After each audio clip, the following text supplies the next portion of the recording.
Good morning, it's James. I do hope and pray this message finds you and your loved ones peaceful, thriving well. Thank you for your time.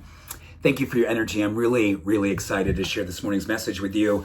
I wrote all these things down based on what I've been feeling over these last number of months, and over these last few weeks, more and more feeling these things.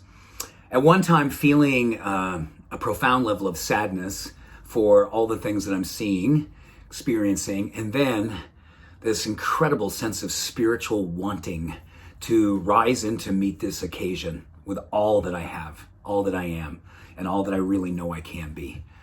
Beautifully holding this dynamic tension. Do you feel the same way more and more these days? Well, if you do, I think you're going to love what I believe is kind of a roadmap that I'm creating for myself to fortify my heart, to help myself to navigate and not lose myself on the journey. The first and foremost thing I'm looking at is start where I am and love what I can. Start where I am and love what I can. You know, we often give ourselves too much pressure to feel like we have to be all in on everything. Love everything. Be a spiritual warrior. You got to be everything in all times and just be ready to go with love. Well, that to me is asking a little bit too much these days. I can be all in with love, but I got to begin with the things that I can and love the things that I'm open to. And then I hope I can build from there. So when you are loving where you are, it is where we are right now in this journey. Where are we? Part of us are feeling in disbelief. Part of us are feeling a complete disconnection to what it means to trust, to keep our faith, to keep our candle burning when all this wind and turmoil and awesome disconnection from what we believe is what God would have in mind. Oh my goodness, we have to protect the flame by loving where we can and what we can at the time that we're at. Do what you can where you are and love where you are, because that is a beautiful, beautiful place to be. It's safe, as much as safe can be today. Number 2, practice good manners with yourself. You know, that may sound almost trite. You know, when I was reading, I was like, eh. But think about that. Good manners.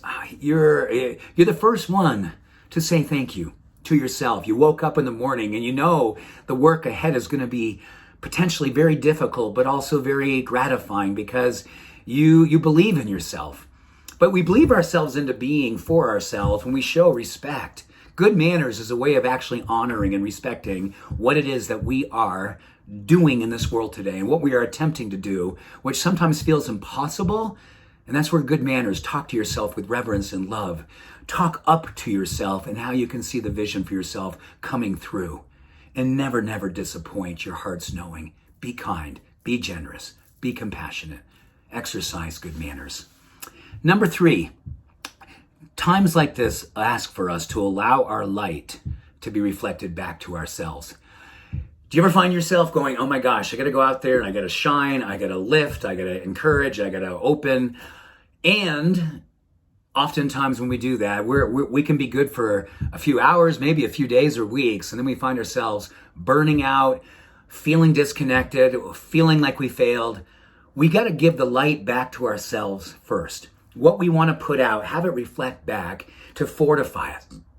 Have it be a place that we can see how good we really are.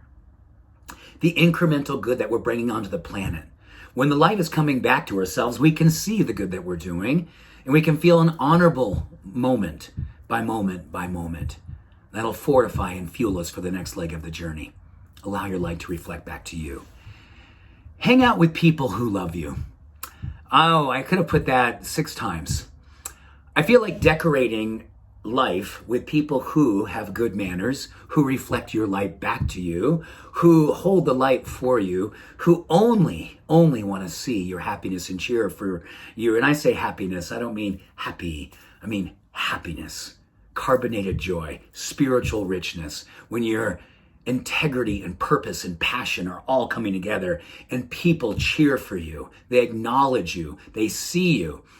And when your wheels have come off and you're less than your best, and I have been a mess so many times in my life, but thank God I have people in my life who still hold me, even when I'm a mess, see my beauty, even when I have a hard time seeing it myself.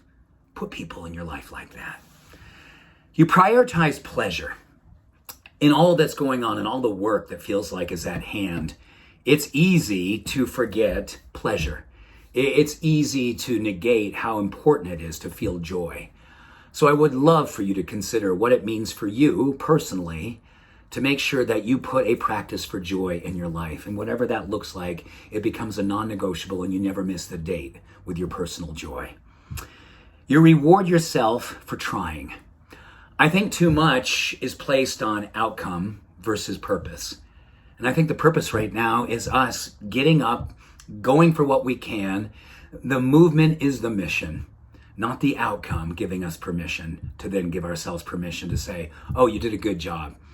Outcome right now is on so many ways and so many different experiences, it's not assured. It's not predictable. But our giving ourselves permission to get up and give ourselves permission to go forward in our life is a beautiful quality and should never, ever be underestimated or underappreciated. So see the good in that.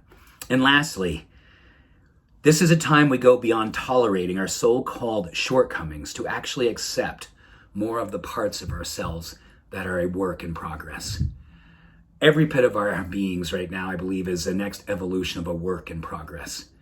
And the way that it progresses is by seeing it, loving it, acknowledging it, and giving it an opportunity to be expressed.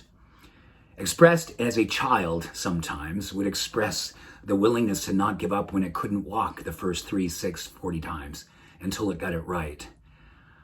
We are all trying to get the next evolution of what's happening in the world and get it right in our heart and our soul. And it's not going to be a linear, direct path.